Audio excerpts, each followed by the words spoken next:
l'histoire de l'esclavage. Il faut recibler l'histoire du racisme. L'esclavage n'est pas un problème de couleur de peau. Ces couillons s'imaginent que l'histoire de l'esclavage, c'est des méchants blancs et des gentils noirs.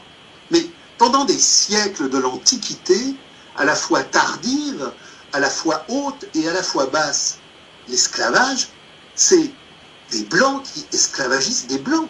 À Rome, lorsque le rapport social esclavagiste est le plus développé, la nomenclatura, la chevalerie romaine, apprend à ses enfants les textes grecs. Mais les textes grecs qui sont énoncés et annoncés aux enfants le sont par des professeurs grecs qui sont esclaves. Et toute l'Antiquité est faite d'esclaves blancs. Et les premiers esclaves des champs de coton américains, tous ces circuits dans les quartiers, parce qu'on ne dit pas les quartiers immigrés, on dit les quartiers. C'est une métaphore. On apprend dans les quartiers depuis des années et des années que l'esclavage chez les méchants blancs contre les gentils noirs. Mais pendant des décennies et des décennies longues, sanglantes et effectivement terribles, les esclaves des champs de coton, les premiers esclaves de l'ordre américain, de la marchandise judéo-protestante, de la démocratie contemporaine, ce sont des Irlandais qui sont déportés par la révolution judéo-protestante de Cromwell, qui, après avoir massacré des milliers de combattants irlandais, déporte des centaines de milliers d'Irlandais qui sont des esclaves blancs sur toute la côte est américaine. Marx, quand il attaque le problème de la colonisation et de l'esclavage, c'est pas un problème de blanc ou de noir, c'est un rapport social historique. Donc, il y a eu toute une histoire de l'esclavage blanc en Amérique qui a été gommée. Il y a toute une histoire des négriers juifs dont parle Attali. Attali a écrit un superbe bouquin. Il va beaucoup plus loin que ce qu'il aurait voulu, mais il confirme Marx dans toute sa radicalité quand il écrit Les Juifs et l'argent. Il parle de la place importante du capital juif dans le commerce triangulaire et le commerce des esclaves en Amérique. C'est-à-dire que c'est pas le paysan croquant de 1650 qui est en insurrection contre le fisc ou contre la noblesse ou contre la bourgeoisie, ou le prolétaire de Paris en 1871 qui est fusillé par les Versaillais, qui a une responsabilité quelconque avec le commerce triangulaire. Les prolos français de la terre ou de l'usine, quelle responsabilité ont-ils avec les déportations triangulaires? Aucune. Par contre, les commerçants agissants de Nantes et de Bordeaux, oui. Et les rois africains, les bateaux qui arrivent sur la côte occidentale, ils ne jettent pas des filets sur les côtes pour alpaguer des hommes noirs qui vont être esclavagisés et les emmener à l'ouest. Ils traitent avec des nomenclaturas, avec des classes dirigeantes locales qui vendent, qui rasient. Donc, il y a toute une série de potentats noirs qui vendent des esclaves noirs. Et puis après, on bascule, on remonte à travers ce que dit Marx sur tout le commerce islamique. Des millions d'esclaves noirs,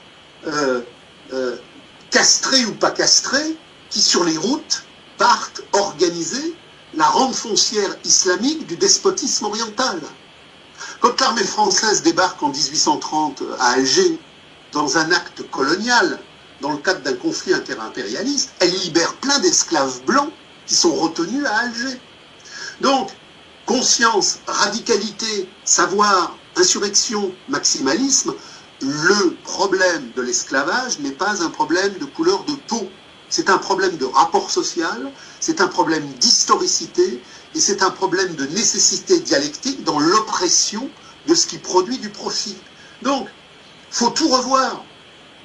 Sortez de YouTube, lisez, creusez, Marx, Rosa Luxembourg, Luc de Classe, tout ce qu'on vous a appris sur le racisme, l'antiracisme, sur les Noirs, les Blancs, sur le commerce triangulaire, tout est pipeau. Pourquoi tout est pipeau? Parce que le savoir, à travers le crétinisme universitaire ou le crétinisme journalistique, c'est le savoir de légitimation de la réalité capitaliste. Et c'est pour ça qu'il y a plein de censure. pourquoi des zones entières de l'histoire sont interdites de recherche. Marx le dit clairement dans ses premiers textes. Les premiers textes de Marx de 1842-1843 sont des textes contre la censure. La censure cache toujours le mensonge. Et la censure d'État cache le mensonge d'État. Autrement dit, le propre de la censure, c'est d'interdire le débat, parce que si le débat a lieu, au bout du débat, la mythologie capitaliste s'effondre. On est donc passé de 75 000 fusillés à 5 000 ou 4 000. Est-ce qu'un jour vous avez vu un dirigeant stalinien du PC venir à la télé et dire « Oh ben oui, on a quand même un peu exagéré, les 75 000, c'était pas vrai ». Non, tout se défait tout doucement dans le mensonge, dans les petites chansons du quotidien où la reproduction aliénatoire se poursuit. Mais bon, on a donc emmerdé la mémoire ouvrière de mystification sur 75 000 fusillés qui n'ont jamais existé. Et tout est comme ça. Tous les sujets, toutes les statistiques, toutes les réalités, tous les interdits. Donc, il faut bien comprendre à partir de là que aujourd'hui, toute cette problématique sur le racisme a pour objectif de neutraliser le social de la guerre de classe contre l'argent et contre l'État pour nous enfermer dans des métros de débilisme infini sur le sociétal. Nous n'avons droit, pour reprendre la formule de Debord, qu'à 3 mythologies. Nous devons aimer la marchandise. Mais en aimant la marchandise, nous devons tout faire pour que les Blancs et les Noirs soient égaux en la marchandise. Nous devons tout faire pour que les hommes et les femmes soient égaux en la marchandise, et nous devons tout faire pour que les homosexuels et les hétérosexuels soient égaux en la marchandise. Quid de la marchandise? Ah ben on la garde. Tous les conflits aujourd'hui gardent la marchandise. Il faut réaménager la marchandise dans une fraternité égalitaire. Donc, tous ces groupes débiles de linguistique inclusive, où on rajoute sans arrêt un E, etc., c'est le devenir du capital. C'est le devenir du capital. Lafargue nous le dit dans ses textes sur l'émancipation de la femme. L'émancipation de la femme n'a pas pour objet que la femme s'émancipe en jouissance, en radicalité, en indépendance, en son être générique. L'émancipation de la femme, c'est l'asservissement de la femme aux besoins de la marchandise. Et l'émancipation, par exemple, de toutes les populations qui aujourd'hui, sous prétexte qu'elles seraient noires ou grises, vivent un statut secondaire éventuel. Ah, c'est pas d'abolir la marchandise. C'est le droit pour mon fils d'être avocat, bien rémunéré, comme le blanc.